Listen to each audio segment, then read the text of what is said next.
Private Lynch.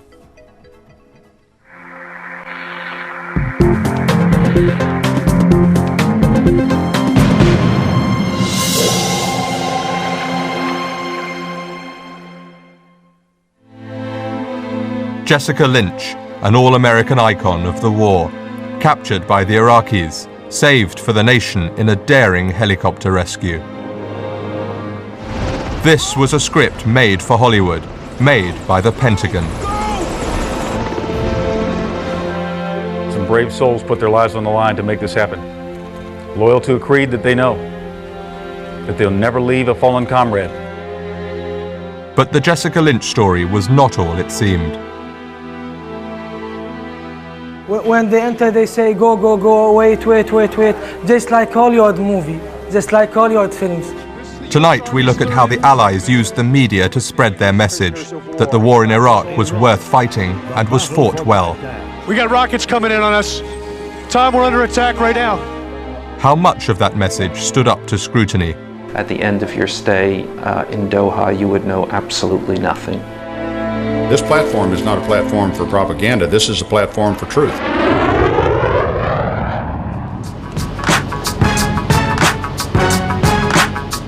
Stayed up all night. I got a call that this had happened. I knew it was going to happen in advance, and we had a situation where it was a lot of hot news. The president had been briefed, as had the Secretary of Defense. I first heard about Jessica Lynch when my phone rang at 3 in the morning.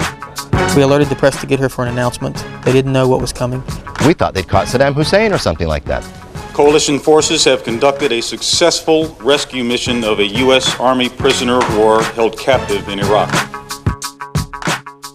Jessica is a 19-year-old clerk taken prisoner when her maintenance team took a wrong turning and was ambushed.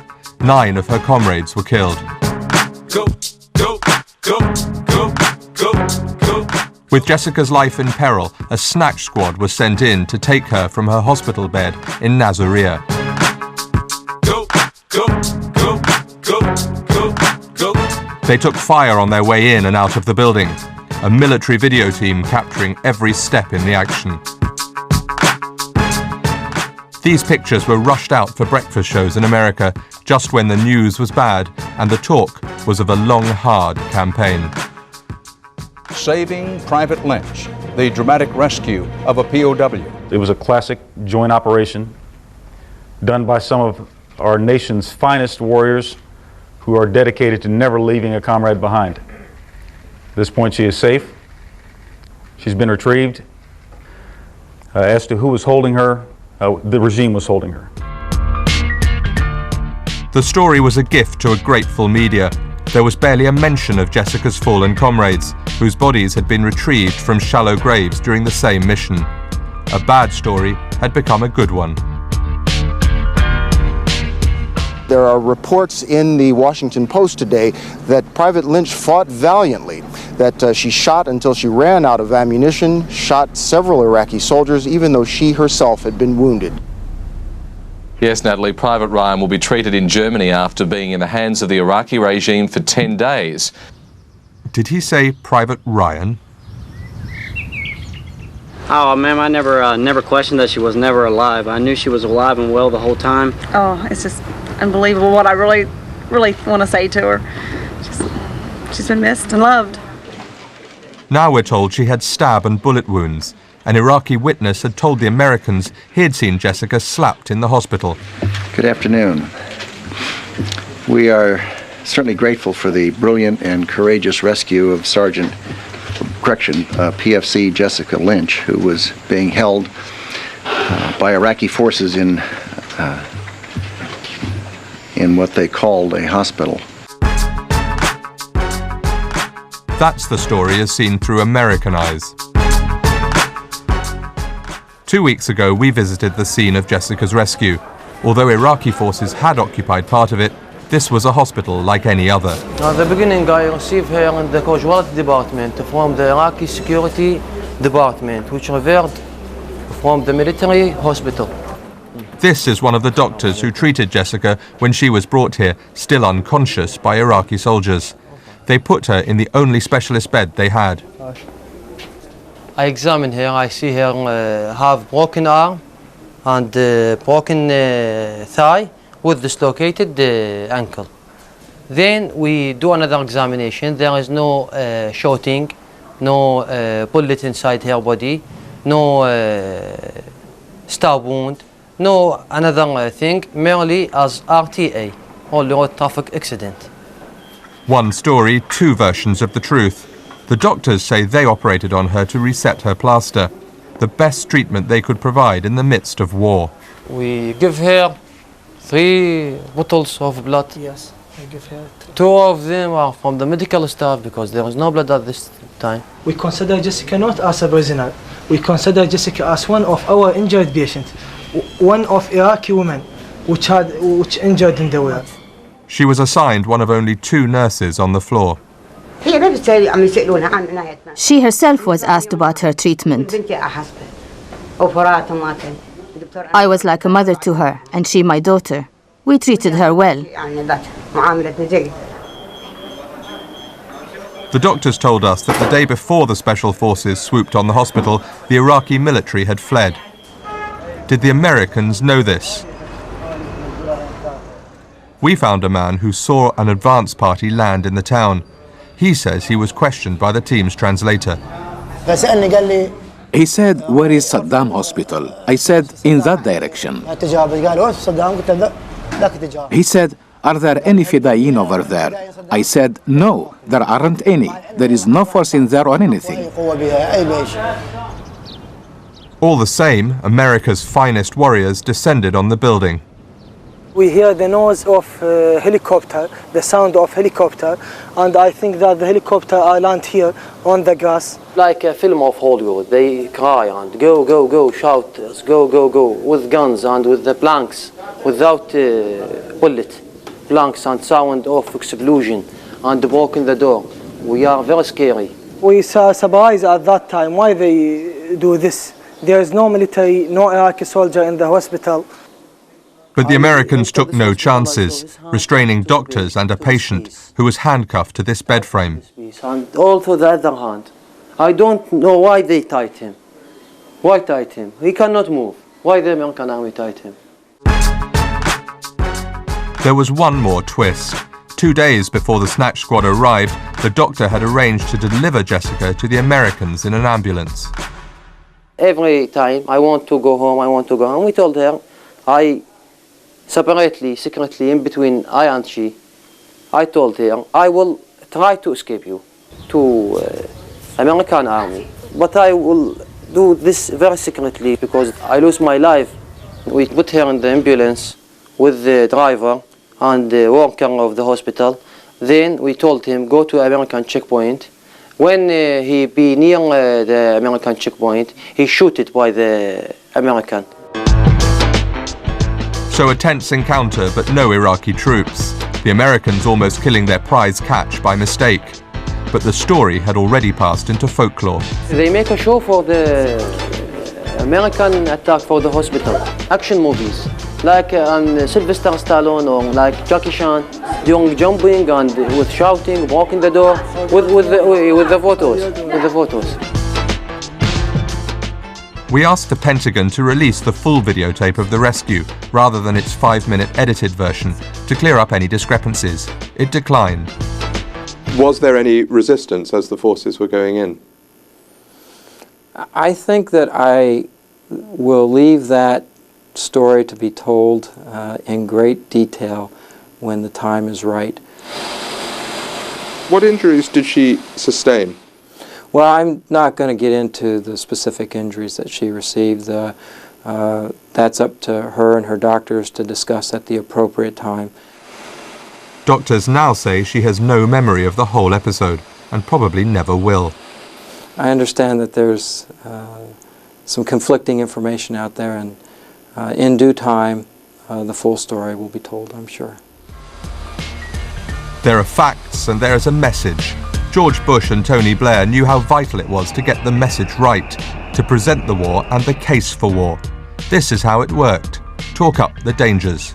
The United States of America will not permit the world's most dangerous regimes to threaten us with the world's most destructive weapons. Dismiss the doubters. Appeal to the hearts and minds. Trust us. I do not seek unpopularity as a badge of honor. But sometimes it is the price of leadership. Months of preparation over, the war media strategy was ready. The most important part of the plan was to embed 600 journalists with the military. It was a huge gamble. The idea was that star correspondents would live every minute with the troops as they advanced across the desert. New technology would allow the TV crews to beam the pictures and their observations back home, live. Wreak havoc and unleash the dogs of war. And there they start moving into Iraq. John, I don't think any of us have ever seen anything like this. Live, real-time pictures of an army moving forward in a battle zone. The battle for Basra is still raging along this road. We got rockets coming in on us. Tom, we're under attack right now. There are substantial American forces close to the Iraqi capital. Well, I think pictures do a lot to help tell the story. We embedded nearly 100 cameras across the battlefield, and because I think images are important. I think they're even more important in certain parts of the world where language can be a barrier. Brian Whitman was in charge of the Pentagon's media planning. His strategy paper puts shaping world opinion as priority number one. This holds true for the U.S. public and publics in countries where we conduct operations whose perceptions of us can affect the cost and duration of our involvement. Present the words and pictures properly, use journalists effectively, and victory will come more quickly. To the extent that the media are able to inform the world about what's going on, to the extent that having an accurate representation of the facts that exist on the battlefield, if that causes an enemy to capitulate sooner, then that's good. He provides hints for getting the best pictures. Use of lipstick and helmet-mounted cameras on combat sorties is approved and encouraged to the greatest extent possible. We got to get this cargo up front. The sooner we get it to the grunts, the sooner they can kill some of these people that need killing, the sooner we can go home. I was assigned to be the television embed with the U.S. Army's 3rd Squadron, 7th Cavalry. Everything hints to a change in focus coming in the coming days and weeks on Baghdad. Baghdad will be the end game. That was fun. It was a good assignment traveling with a unit which was the tip of the spear. There was a real sense of awe watching this military sweep unfold before you, and you knew that there was nothing that the other side could put in your path which would stop you. It seems the gunfire has been coming from the police station down here, and there are reports of gunmen positioned on some of the rooftops. We happened to be with a unit, 40 Commando, who actually had something to do. And it meant we had some very, very productive periods with a lot of great action footage because he put us right at the front. And the work that we produced is some of the stuff that some people say is the best of the war. No fear! Oh, yeah, right! The picture on the left is the war against Iraq, the real war. The picture on the right is Black Hawk Down, a patriotic action movie about US soldiers in Somalia, rescuing their own and emerging victorious. Hollywood and the Pentagon working in perfect symmetry. In 2001, the man behind Black Hawk Down, Jerry Bruckheimer, visited the Pentagon to pitch an idea with his co-producer. You all right? You okay? Yeah. I can hear bells ringing. He just did Black Hawk Down, so he's very interested in the subject. He's also a patriot. Of course, Jerry does all the big movies, and I do reality television, and I've done this for many, many, many years, long before even anybody knew what reality was. The pair came up with Profiles from the Front Line, a primetime series following US forces in Afghanistan, made with the support of Donald Rumsfeld. They were after human stories told through the eyes of the soldiers. Great reality TV. The Pentagon approved. What Profiles does is, again, it provides a very human look at the challenges that are presented when you're dealing in these very difficult situations. Good morning, Republican Guard for the United States Marines. Hoorah! Profiles from the Front Line was aired in the US on the eve of war in Iraq. Its popularity with viewers suggested to the Pentagon that a similar approach would go down well once the real fighting began, as long as the embedded reporters played their part. A call came in from an artillery battery about 600 metres that way that they are under attack from Iraqi soldiers on foot. These Marines have moved into position, and these Cobra helicopters are firing Gatling guns and rockets at the Iraqi soldiers. You can only get accepted by chemistry. You know, if you have a good bond with somebody, only then will they let you in. What these guys are doing out there, men and women, is just absolutely extraordinary. If you are a cheerleader of our perspective, that we deserve peace and that we deserve human dignity, these guys are really going out on a limb and risk their own life. You've obviously got to be constantly aware of the fact that the unit that you're with is going to be giving you the line that makes them look the best, look good in the eyes of the public. As long as you're aware of that, then you can begin to try and tell whatever story you're trying to tell in as objective way as you can, bearing in mind the fact that the unit that you're with is feeding you, clothing you, protecting you, whatever. When I would approach someone high up in the unit for information on casualties or whether it was friendly fire or not, they would volunteer the information, but they never handed anything to me like that on a plate.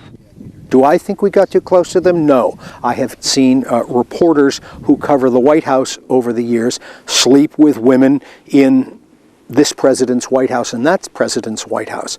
That's incestuous. That's too close. That didn't happen with the Army. On board the helicopter, an electric atmosphere. These men pumped up by Iraq's Scud attacks in the desert and by news of intense fighting. They were ready to hit back hard. We have just this second crossed over the border into Iraq. We'll be landing at our target in about 10 minutes' time. Into Iraq, and a smell. Some wore uniforms, some didn't. It's a very symbolic little statement I was making, but it did say, "I'm not a soldier." Some of my colleagues didn't do that, and I think they crossed a line there. I think it's difficult not to be enthusiastic about what you're doing if you're out there with our soldiers. We bomb them. You know, it's cool to me because I like explosions and stuff like that, but like I don't get to see the actual explosion, and that's what I want to see. But I guess when we get closer to Baghdad, we'll get to see more of that stuff. So Embeds and their protectors agreed a set of rules, not giving away battle positions or unit strengths in return for access. Sometimes when things got rough, journalists came under pressure to help out. I was pretty scared at this stage, and we get to the bridge and there are bullets flying all over the place, and I can see the tension in the face of the troops, the Marines that we're with. I can see the tension in their face as we get to this bridge. The rocket-propelled grenade just misses us. There's bullets flying everywhere. We get out of the Land Rover and we hide in a ditch. One of the Marines said, "Why don't you make yourself useful?" And he's throwing these flares at me. And he's throwing the flares at me, and I'm throwing them at the guy who's got to light them and send them off into the sky. And I'm thinking, what am I doing here? Tension was particularly high on the eve of war. Some journalists assembling with the British forces in Kuwait were ordered not to report what they saw. We were not allowed to take any pictures or describe British soldiers carrying guns. I was told that there was a decision made by Downing Street that the military minders of the journalists down there were to go to any length to not portray the British fighting men and women as fighters. They wanted them there to have them there as nation builders, that they weren't going to be killing people. The media minders would get very, very upset with you very fast, and threats were leveled against you, that you would be disembedded. Stay back! Sometimes embedded reporters did send dispatches that put their military hosts in a bad light. This Australian report is of a jumpy US patrol killing 3 civilians after mistakenly thinking they'd come under enemy fire.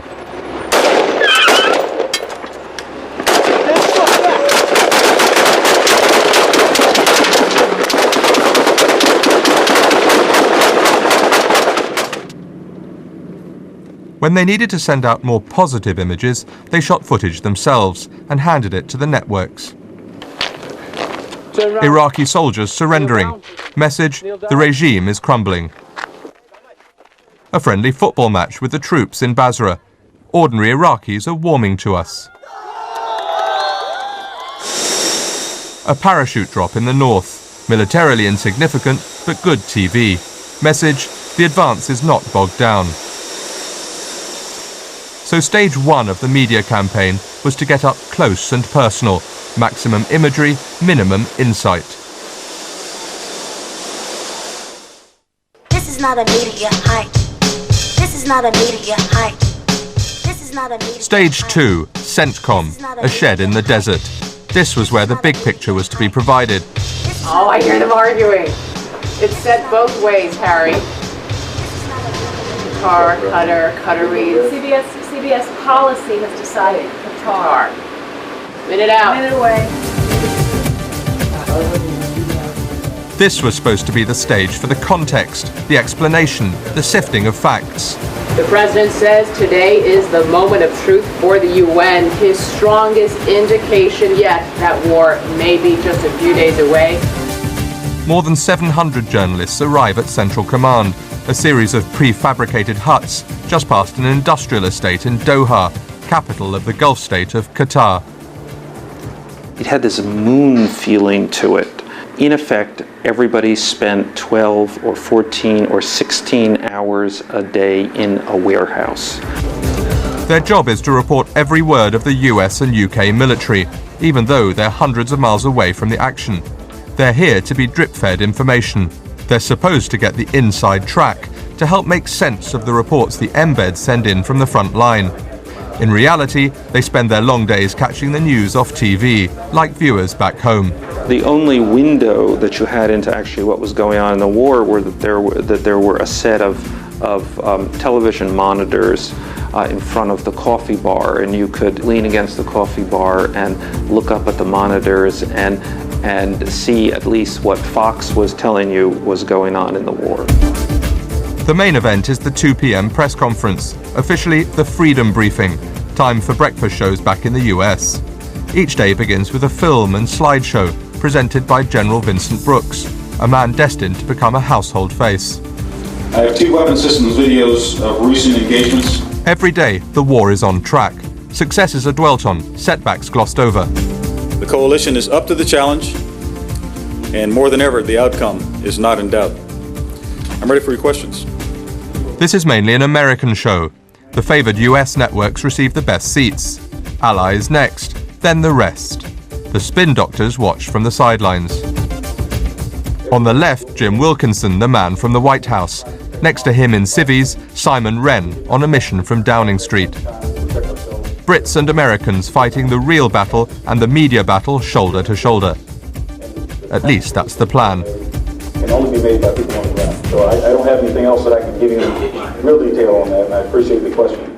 There's a daily conference call that has Tory Clark at the Office of Secretary of Defense. You have the State Department, Number 10, the Foreign Office, the UN, the White House, Qatar, and others on there, and the United Kingdom's on that call. And so just any number of mechanisms. And we found that, you know, if you're talking often, you never let the press come between you, which is important.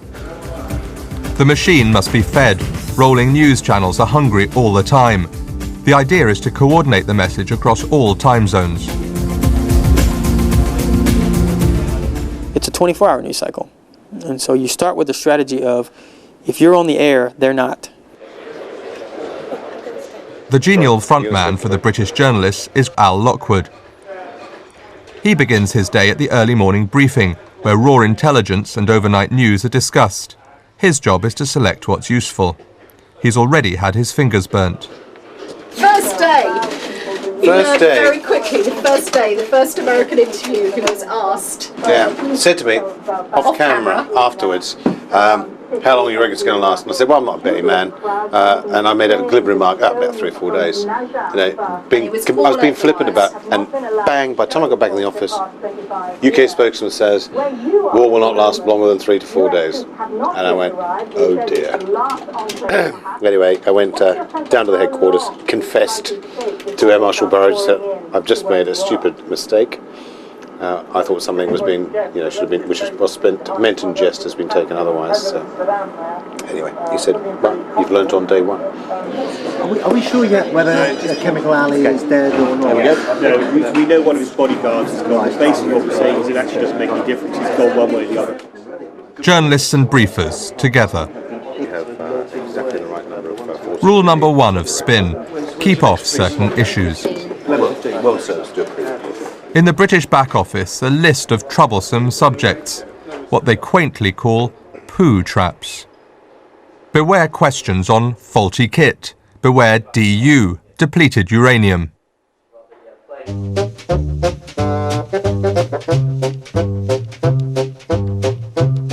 Rule number 2. Hi Paul, how are you this morning? Hone the message and stick to it.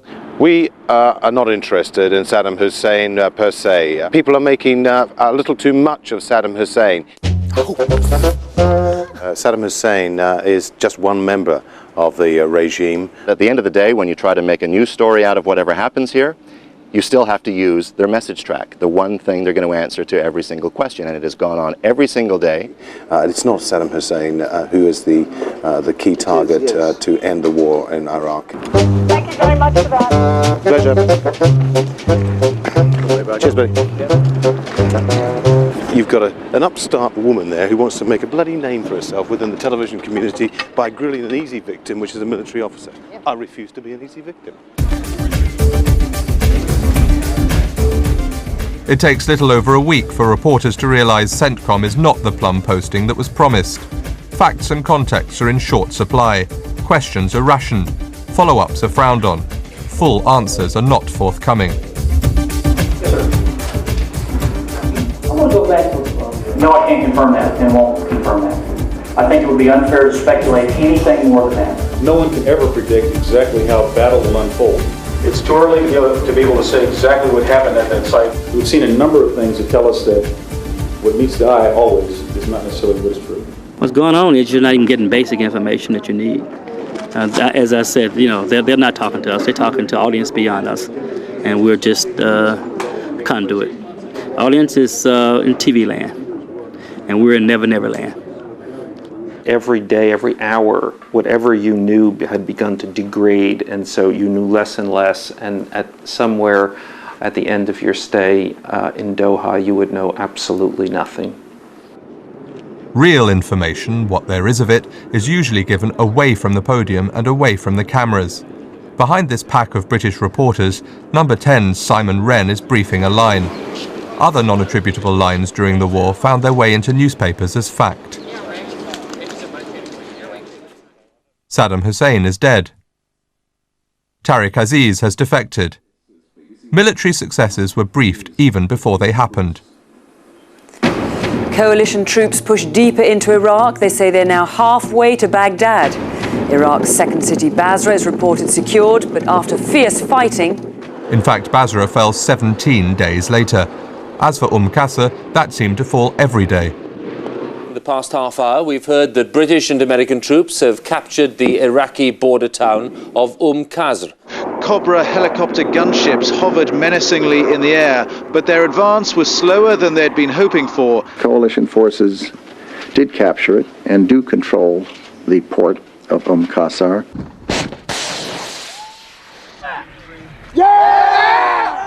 The Americans claimed to have taken this town on Friday. Yet 3 days later, they were still facing fierce resistance here. I want to make note of the UK forces today for their rapid progress in establishing security in the town of Qasr. After 5 days, Qasr was finally taken. Were stories like these wishful thinking, overeager commanders, overeager journalists, or more than that? When Basra refused to fall, the British told the world of an uprising. There's a cycle. It starts as raw information on the ground. My reports have been coming from the Royal Scots Dragoon Guards battle group, headquarters, and there they reported this uprising. They reported an uprising amongst public there that was being put down by Iraqi troops actually in the city centre. This is then given credence by spokesmen at CENTCOM. And of course this is just the sort of encouraging indication that we have been looking for. By the evening news, the story has hardened further. Gunners from the Royal Horse Artillery have been firing in support of a popular uprising here. The story dovetailed with a propaganda leaflet campaign on the ground, and this appealed to Iraqis from the Prime Minister. And my message to them today is that this time we will not let you down. Saddam and his regime will be removed. Two objectives for the price of one. Back home, public opinion is rallied. In Iraq, a domino effect is created.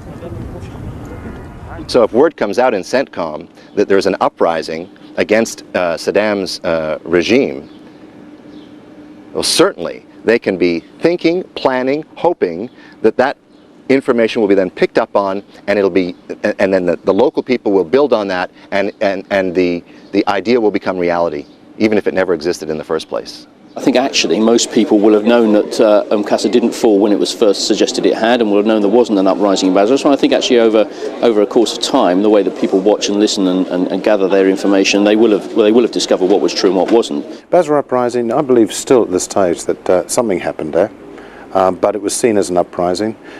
We briefed it that there had been civil disturbance and it could have been an uprising, and we're very hesitant about it. We passed burnt-out cars and the clothes left behind by Iraqi soldiers who'd either fled the battlefield or surrendered. With embedded journalists seeing the battle in microcosm, with reliable information hard to come by at CENTCOM, the truth was proving elusive. There were a few journalists trying to find out for themselves what was really going on, but theirs was a dangerous game. A deserted lookout post. This, until a few hours ago, was an Iraqi frontline stronghold. Nothing much to see, just a couple of porter cabins where the Iraqi flag still flies. For days we were a roving team. That means a team that is not embedded, but works independently. Our task was to go for the human interest story. Try to find Iraqi people, talk to them, try to find out from them what is going on. There was a team decision based on the information we had that we would try to go direction Basra. They were only on that road because they'd heard the reports that their original destination, Qasr, had fallen. Reports that turned out to be false. Firing started from exactly that position. It was coming from the American tanks. The front window went straight away, and that same moment, I don't know how I did it, but I went with my head under the steering wheel. I can't even do it now, but I went in there. That's probably why I got the blue eye. So I protected myself, and I kept on driving, and I looked to the right, and Terry's gone. Terry Lloyd was one of 10 journalists killed in action. 2 of his colleagues are still missing. Editorially and objectively, I would much sooner have been able to operate independently to a greater extent than we did, but on safety grounds it simply wasn't possible. What was the role then of the unilaterals?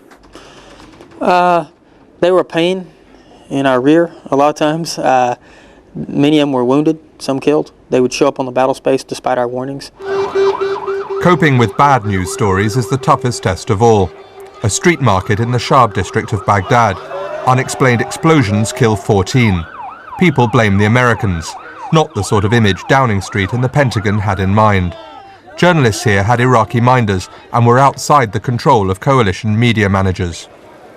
What's impossible to say now is what could possibly have been a military target in such a populated area.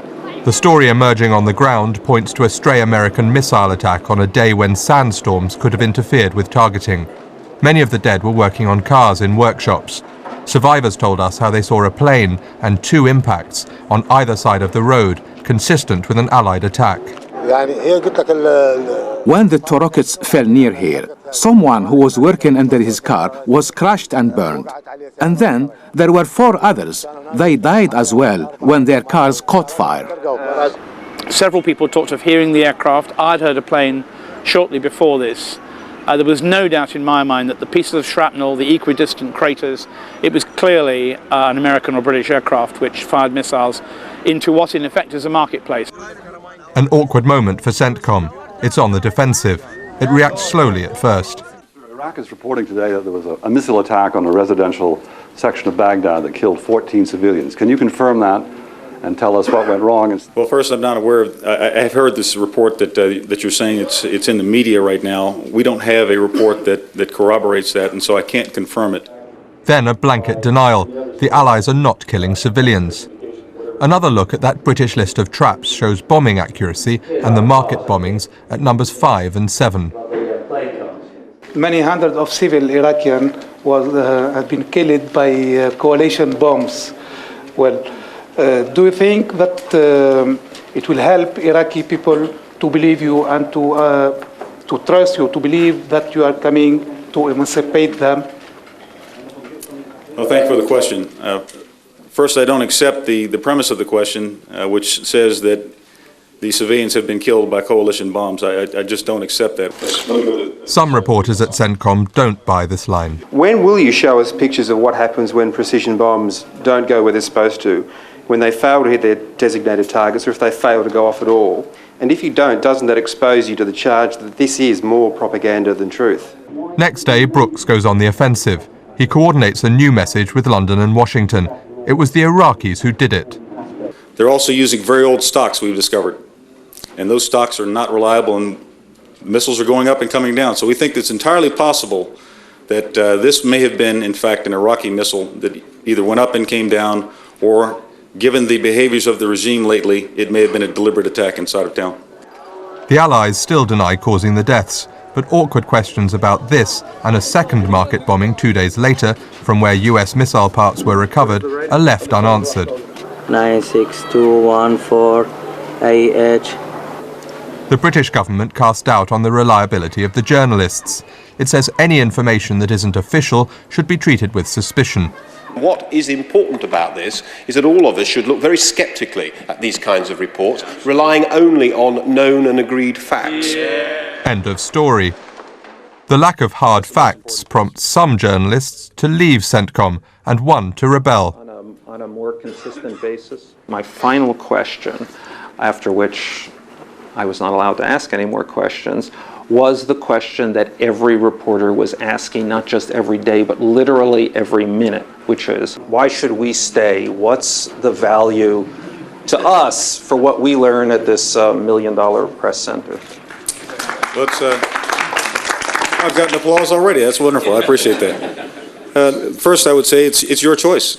Now, we want to provide information that's truthful from the operational headquarters that is running this war. I was approached by this guy by the name of Wilkinson. He was sort of the uber civilian. Also, he was wearing a uniform. I said, which was odd. And I said, "Aren't you a civilian?" And he said, "Yes, but I'm in the reserves." And I said, "But you're not here in the reserves." "Right," he said, right.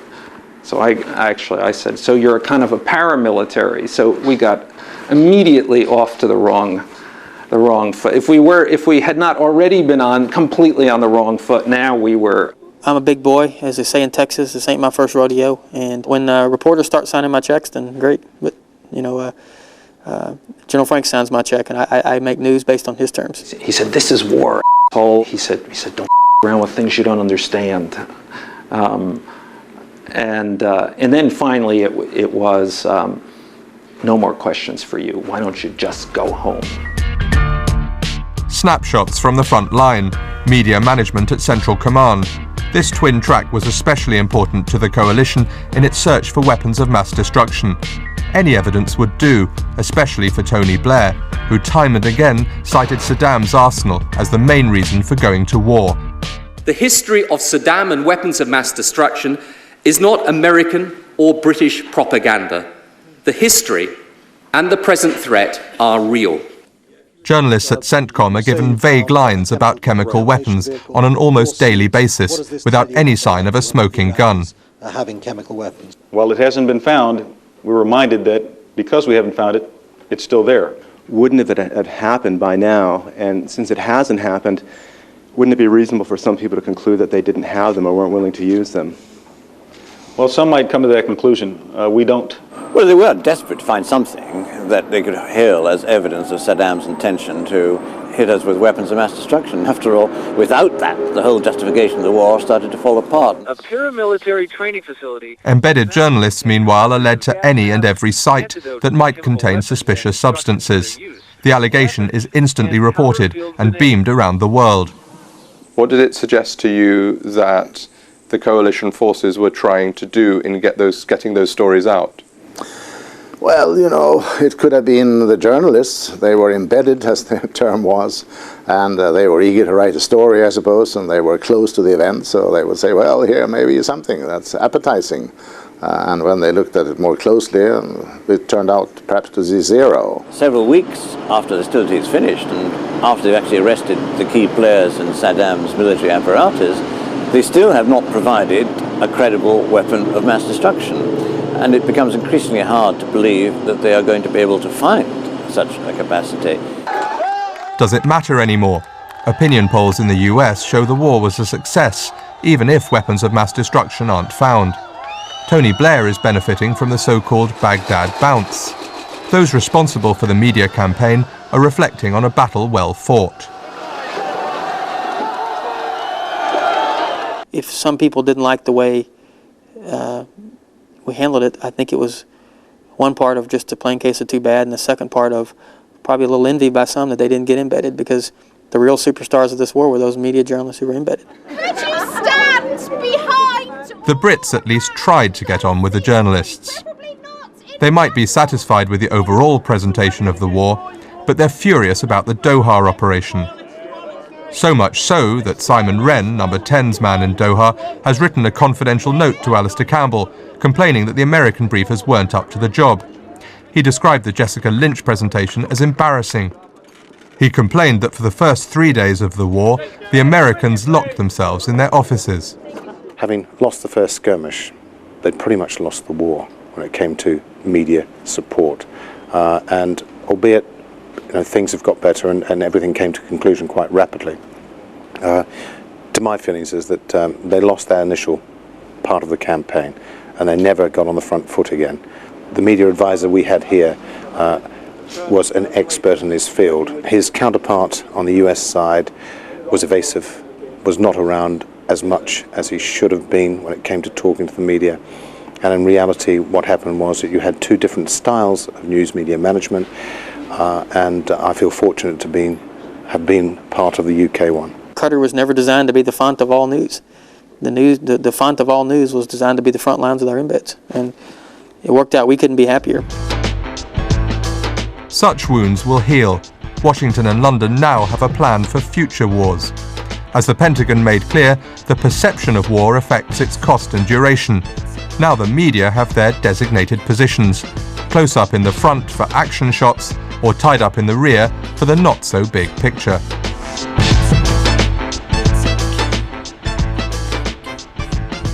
I think embeds undoubtedly are the future. There's no question from the military point of view that they provided them with, a kind of a level and quantity of picture which was overall advantageous to them. But you don't get anything else than that. You only get their view on the situation, and at least the independents can try to report on what really is going on, talk to the people. Are you worried that embeds will be the future? I think if we got to a position where embeds were the only form of conflict coverage that was possible, then it would be very one-sided and you wouldn't get the full picture of what was happening, and that obviously worries me journalistically, yes. Let them do it. Let the army do it. Just put a colonel there and give a soldier a camera and he can say what's happening. Go, go, go, go, go, go, go. You can comment on tonight's programme by visiting our website at www.bbc.co.uk/correspondent. Next week, the huge fence being built between Israelis and Palestinians, a vital protection measure or a new Berlin Wall. That's next Sunday.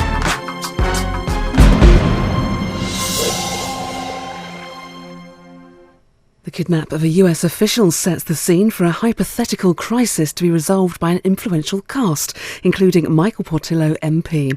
The Situation Room tomorrow evening at 10 on BBC 4.